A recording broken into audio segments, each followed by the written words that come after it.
Halo Sobat Sehat, jumpa lagi dengan kita berdua di acara Triple H Hidup happy healthy. Healthy. Nah, saya Dr. Sung dan di sebelah saya Dr. Hans. Dan pada video kali ini kita akan bahas bagaimana caranya mengecilkan paha dan betis. Ini biasa untuk para wanita. Ya, betul. Ya. Betul. Tapi setelah yang satu ini. Susah mengontrol berat badan?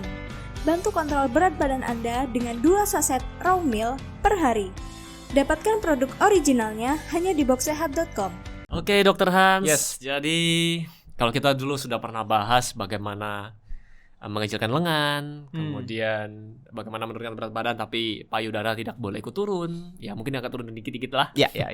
Kemudian kali ini ada satu part lagi yang pengen diturunkan pada saat diet, yaitu paha dan betis. Oke. Ya, biasanya perempuan nih. Ya, perempuan. Katanya, Yes. wah jelek kalau pakai celana besar kayak paha ayam.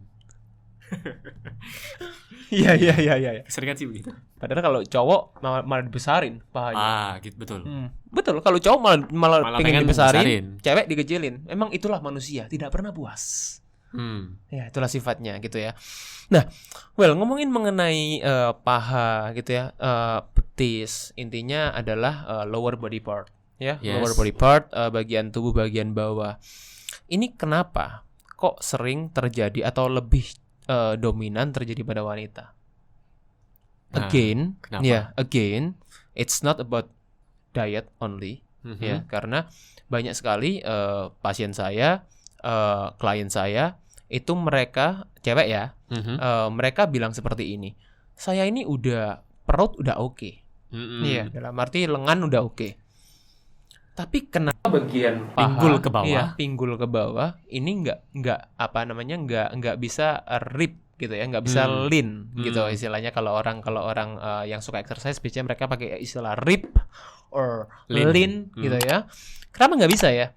Nah, saya bilang kalorinya udah turun juga, dia bilang seperti itu. Dia bilang kalorinya udah saya jaga nih. Ya pasti udah dijaga, yang lain-lainnya udah ini ya, udah dalam arti sudah cukup lean gitu ya, otomatis dia sudah kontrol pola makan, sudah exercise ya, sudah rutin banget exercise-nya gitu ya, tapi masih nggak bisa. Kenapa, Dok? Again, it's about hormonal. Oke. Gitu. Cuma masalahnya kan kita harus tahu hormon yang mana yang bermasalah. Gitu. Nah, cewek ya, sebetulnya bukan cuma cewek sekarang cowok pun juga banyak yang bermasalah. Ini adalah masalah hormon estrogen. Hormon estrogen. Yes. Jadi hormon estrogen dan hormon progesteron ya, ini dua-duanya ini kan lebih tinggi pada cewek, Dok. Betul. Gitu. Dimana cowok memang ada, mempunyai tapi hormon ini cuma lebih kecil. Rasionya gitu. jauh lebih ya, kecil. rasionya jauh lebih kecil.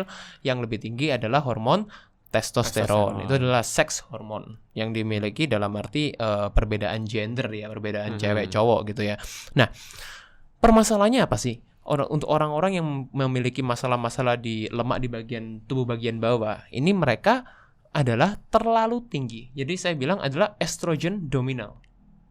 Jadi mereka estrogen dominan, jadi terlalu tinggi over estrogen, ya, atau terlalu rendah progesteronnya, gitu. Jadi ini antara dua ini, ya, saya tidak tahu yang mana pastinya. Dalam arti karena dua ini saling berhubungan. Gitu. Estrogen yang terlalu tinggi itu dia bisa menggambarkan, ya, bisa merepresent bahwa dia progesteronnya terlalu rendah, gitu. Atau memang estrogennya yang terlalu tinggi. Begini, Dok, dulu Gitu. yang saya pernah belajar ya, Dok. Saya nggak tahu ini benar atau salah. Yes. Kalau salah tolong dikoreksi. Siap. Kalau pria dia gemuk ke arah central obese. Jadi yang besar tuh di sini. Betul. Kalau kita pikirkan itu mirip buah apel kalau kita gambarkan. Sedangkan wanita beda. Selama dia belum menopause, ada peran estrogen di sana. Yes. Lemak itu akan lebih sulit ngumpul di tengah. Dia akan disebarkan ke pinggul, paha, bokong. Betul ya? Betul. Yes. Nah. Yes. Itu juga pengaruh dengan hormon estrogen gitu. Jadi karena memang hormon estrogen itu ya itu mempengaruhi tubuh bagian bawah. Gitu. Dan memang banyak sebetulnya reseptor estrogen di dalam tubuh kita ya. Jadi ada di bagian uterus, di bagian payudara, di bagian tulang pun juga ada gitu ya. Jadi distribusinya dalam arti lebih luas gitu ya. Jadi kalau terus bilang kalau cowok memang di bagian midsection ya, di sentral. bagian tengah, di bagian midsection. Kalau cewek lebih tersebar, tapi terutama di bagian bawah memang gitu. Nah, terus solusinya gimana kan gitu kan? Iya, solusinya gimana kan? Tunggu. Udah ngerti sekarang, udah ngerti. Ternyata itu masalahnya adalah di hormon estrogen ini. Otomatis bagaimana caranya kita menormalkan hormon estrogen ini? Membalanskan hormonnya. Membalanskan gitu ya. Jadi saya tidak suka memakai kata menurunkan. Ya. Saya tidak suka memakai kata menurunkan karena dalam arti seperti ini kan kita pertama tidak tahu apakah memang benar-benar estrogennya yang tinggi. Karena dia ada kemungkinan progesteronnya yang terlalu rendah. Tetap menyebabkan estrogennya dominan gitu. Nah, jadi saya lebih suka memakai kata-kata adalah menormalkan, membalanskan hormon estrogen gitu. Karena di dalam tubuh kita yang paling penting adalah kita memiliki kadar level hormon yang balance, seimbang gitu. Nah, caranya kalau cewek yang saya anjurkan pertama kali adalah makan sayuran golongan cruciferous. Ya, jadi makan sayuran golongan cruciferous ini adalah sayuran-sayuran yang bisa menormalkan hormon estrogennya wanita dan pria pun juga sama gitu, tapi yang terutama wanita gitu. Nah, golongan cruciferous ini apa, Dok? Yang pertama seperti kale gitu ya. Kale, brokoli, bayam, apalagi kembang kol gitu ya. Kembang kol, sawi hijau gitu, yang dominan warnanya hijau-hijau. Ya, yang warnanya hijau ya. Kembang kol masih putih sih warnanya, masih termasuk juga. Kembang kol, Kembang kol kan putih warnanya gitu. Jadi terus sawi hijau ya, sawi daging kayak gitu, Brussels sprout gitu. Di sini memang jarang, cuma itu juga termasuk salah satu golongan cruciferous juga. Jadi sayuran-sayuran seperti itu yang bisa sobat sehat konsumsi ya untuk menormalkan kadar estrogen gitu. Yang kedua apa? Kita konsumsi golongan phytoestrogen. Gitu. Ini juga bisa membantu menormalkan estrogen kita gitu. Phytoestrogen ini biasanya di golongan seperti soy, susu kedelai. Ya. Jadi ini kedelai ya, tapi yang saya sarankan adalah yang lebih difermentasi. Itu akan lebih baik. Like gitu. Tempe gitu ya. Jadi apalagi ya selain di fermentasi kedelai, apalagi, Dok? Tahu itu difermentasi enggak? Enggak. Tempe aja ya. Ada lagi, Dok, makanan Jepang, saya lupa apa sih namanya, miso. Miso ya. Miso itu juga difermented ya. Jadi itu fermented soy, miso, terus natto juga itu juga golongan kedelai yang difermentasi juga. Itu golongan makanan-makanan Japanese biasanya kalau. Saya mau tanya, Dok. Yes. Tempe ini kan difermentasi. Kalau kita masak kan dia rusak dong. Apanya rusak? Vitamin B. Oh iya. Sebenarnya boleh nggak sih dimakan kondisi mentah? Saya tidak menyarankan. Tidak menyarankan Gitu karena. Tapi aslinya kan sudah masak gitu. Still no, it's not cooked anyway. Okay. Jadi saya tidak menyarankan karena apa? Karena di dalam kedelai itu ada kandungan zat anti gizi. Ya, zat anti gizi biasanya lebih sering, yang paling sering itu adalah phytic acid. Ya, asam fitat itu ya, asam fitat itu yang sebentar. Ketika buat tempe, kedelainya itu kan sudah dimasak dulu atau belum ya? Enggak, Dok, fermentasi kan nggak dimasak, Dok. Fermentasi kan nggak dimasak. Karena saya pernah dikasih tempe yang belum jadi, jadi masih kelihatan biji-biji. Itu disimpan dulu. Iya. Tapi biji-bijinya udah gede-gede, udah lunak. Oke. Bukan keras kayak kedelai yang disimpan 2 hari, baru dia jadi tempe yang bagus nih, yang utuh. Iya, tapi maksudnya kan tidak melalui pemanasan dia. Betul. Maksudnya gitu. Jadi yang istilahnya kita dimasak itu kan bisa melewati pemanasan, dong. Melewati pemanasan. Jadi dia diproses. Ya, betul, diproses, tapi kan tidak dipanaskan. Dan itu kan sebenarnya sudah berkurang ya, dalam arti kalau kita bicara mengenai zat anti gizi itu memang setiap kandungan kacang-kacangan, terus kayak beans ya, biji-bijian itu memang bisa berkurang, jauh berkurang ya melalui beberapa proses. Salah satunya adalah fermentasi, ya, sprouting, ya, cooking, soaking, ya, perendaman. Itu juga banyak cara untuk mengurangi zat anti gizi itu. Ya. Cuma tetap kalau saya sarankan sih tidak dimakan mentah tempe gitu. Tetap saya dalam arti tetap menurut saya sih tetap ada dan akan lebih baik kalau at least dikukus lah ya gitu ya. Dikukus gitu. Jadi jangan digoreng, yang penting itu. Dikukus, dipanggang gitu, dibacem gitu ya. Itu tapi yang paling enak digoreng, Dok. Pasti komen begitu. Susah kalau sudah ngomong paling enak ini. Iya, digoreng terus kasih sambal. Enak itu Wah. enak itu adalah bagaimana taste bud kita terbiasa memakan sesuatu Betul. gitu. Jadi jangan terlalu jangan terlalu bilang oh ini yang enak. Enak itu relatif dong.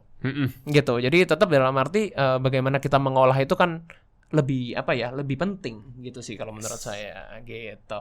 Jadi tadi ngomongin sampai mana sih? Kita ngomongin jauh banget ngomongnya. Tadi ngomong sampai apa sih sebelumnya? Karena pengaruh hormon. Nah, Iya, terus tadi ngomongin untuk apa sih? untuk membalanskan harus makan sayur-sayuran. Oh iya oke. Salah Jadi satunya makanan fermentasi. Ya, fermentasi tadi ya fitoestrogen gitu. Jadi yang pertama golongan cruciferous, terus fitoestrogen. Yang ketiga kita jangan lupa vitamin B. Itu juga penting. Vitamin ya. B. Jadi vitamin B, jadi yang pertama tadi golongan cruciferous, yang kedua fitoestrogen dari soy, itu juga bagus. Yang fermented, kalau tofu juga nggak apa-apa, cuma saya sarankan makan yang organik. Yap. Itu organik itu lebih baik gitu. Jadi kita menghilangkan resiko-resiko yang lain gitu ya, side effect yang lain. Yang ketiga ada vitamin B ya, terutama vitamin B6. Ya itu juga sangat penting untuk menormalkan kadar estrogen gitu ya. Yang keempat adalah magnesium. Magnesium. Itu magnesium. Jadi magnesium seperti kayak dark chocolate, makanan yang kandungannya makanan yang sayur-sayuran hijau. Terus biji-bijian gitu, terutama kalau cewek itu yang saya sarankan adalah sunflower seed gitu, biji bunga matahari gitu. Makanannya Hamtaro. Ya, dan raw ya, jadi mentah ya, jangan di roasted, jangan di oven ya, raw is the best karena kalau kita roasted, kita melalui pemanasan itu akan mengurangi sangat banyak kandungan magnesiumnya gitu. Itu jadi 4 ya. Satu lagi mungkin saya bisa tambahkan, yang paling penting adalah jangan menggunakan packaging plastik. Packaging plastik. Yes, karena plastik ini dia bisa mimik estrogen gitu. Terutama plastik-plastik yang tidak food grade. Susah sekarang, Dok. Ya, Kalau susah, saya tahu. itu. Tapi ini hanya maksudnya tambahan ya. Betul, Sebisa betul. mungkin kita menghindari makanan-makanan dengan packaging yang plastik ya, karena itu juga bisa mimik estrogen, dan itu juga menurut saya tidak baik gitu untuk ini ya, untuk kita konsumsi terlalu sering. Yes. Memang kampanyenya untuk kesehatan sih jarang. Kalau untuk sampah plastik sekarang yang lagi diangkat karena merusak ekosistem. Yes. Terus ada mikroplastik. Ini yang sekarang lagi dikampanyekan sih. Tapi kita tidak bahas itu di video kali ini. Yes. Kita bahasnya bagaimana cara ngecilin tadi tuh. Ya itu. Caranya dengan kita kenapa kok saya bahas mengenai estrogen ya, karena itu adalah akar permasalahannya. Terus satu lagi, yes, penggunaan pil hormonal. Oh yes, Pil KB. it is. Yes, Itu yang biasanya sulit banget. Good untuk, insight. Good insight. Betul. Sulit banget untuk ngecilin ketika masih menggunakan pil hormonal. Iya, karena itu juga meningkatkan estrogen dong. Itu Isinya kan pil KB ya, atau kontraseptif ya, yang maksudnya baik itu pil atau injeksi. Ya. Itu kan bisa meningkatkan hormon estrogen. Itu sebabnya kenapa orang-orang yang pakai pil KB mereka susah turunin berat badan. Ya. Mereka cenderungnya gemuk. Apalagi di bagian-bagian yang bagian-bagian bawah itu gitu. Bahkan ada suatu penelitian Yang seingat saya progesteronnya. Ya. Yang salah satulah itu. Estrogen dok yang dominan. Mungkin ya. Estrogen dominan ya. Jadi dia progesteronnya malah dia turun. Gitu. Jadi itu yang estrogen dominan itu yang dia membuat masalah-masalah penumpukan lemak, susah penurunan berat badan gitu. Karena estrogen itu adalah salah satu hormon ya, yang saya bilang itu adalah fat making hormone. Fat making hormone. Di dalam tubuh kita ada tiga fat making hormone, salah satunya adalah estrogen. Gitu. Dua lagi? Insulin dan satu lagi adalah insulin, kortisol dan estrogen. Ya. Gitu. Itu adalah 3 fat making hormone di dalam tubuh kita yang paling dominan dan paling membuat kita susah untuk turun berat badannya. Oke. Gitu. Kemudian ada tips lainnya, Dok? Tips lainnya itu aja? Kalau menurut saya yang pertama ya pasti ini ya, dalam arti kita harus tahu penyebabnya dulu ya, dan sebagian besar menurut saya penyebabnya adalah karena terlalu tinggi estrogennya itu. Jadi that's why tips-tips yang saya berikan tadi itu adalah yang berhubungan dengan bagaimana cara kita menormalkan hormon estrogen kita. Oke. Gitu. Kemudian jadi ada enggak exercise tertentu untuk ngecilin Of course, obviously. Jadi mungkin boleh disebutkan, tentunya gini, bagaimanapun blood flow ya atau aliran darah itu juga akan bisa membantu. Bagaimana kita bisa mengalirkan oksigen ke daerah itu. Jadi ya just keep doing exercise yang bisa melibatkan gitu. Yang bisa melibatkan bagian-bagian tubuh bagian bawah. Kalau cewek biasanya paling gampang saya bilang squat. Gitu ya, squat, lunges, gitu ya, terus apalagi kayak mountain climber, gitu ya, jumping jack, kayak gitu. Jadi itu adalah olahraga yang sifatnya itu dia menggunakan semakin banyak otot yang kita gunakan, semakin total body workout seperti itu ya, yang melibatkan paling banyak tubuh bagian bawah itu akan meningkatkan blood flow di daerah itu. Otomatis semakin banyak blood flow yang di daerah itu akan semakin mudah untuk tubuh ini akan membakar lemak, gitu. Jadi itu adalah latihan-latihan yang bisa Sobat Sehat manfaatkan. Tidak harus di gym, ya tidak harus di gym. Ya, semua gerakan tadi bisa dilakukan di rumah. Di rumah pun juga bisa, gitu. Jadi di rumah pun juga bisa. Yang penting kita lakukan secara konsisten dan jangan dilakukan secara berlebihan. Karena begitu kita latihannya berlebihan, kita over, kita kurang istirahat, ya akhirnya hormon kortisol naik. Hormon kortisol naik, efeknya juga kita tidak bisa membakar lemak, gitu. Oke, Sobat Sehat. Mungkin sekian apa ya yang bisa saya sharingkan untuk topik kali ini seputar bagaimana caranya kita menurunkan menurunkan lemak atau melunturkan lemak bagian bawah gitu, bagian paha, bagian betis gitu, bagian pinggul, terutama untuk cewek-cewek yang mungkin selama ini struggling, sudah diet, sudah jaga pola makan, sudah exercise tapi masih belum mendapatkan hasil yang maksimal. Oke. Jadi sekian video dari kita pada kesempatan kali ini. Buat Anda yang suka silahkan di-share. Dan sampai jumpa di next video. Be happy and stay healthy. See you.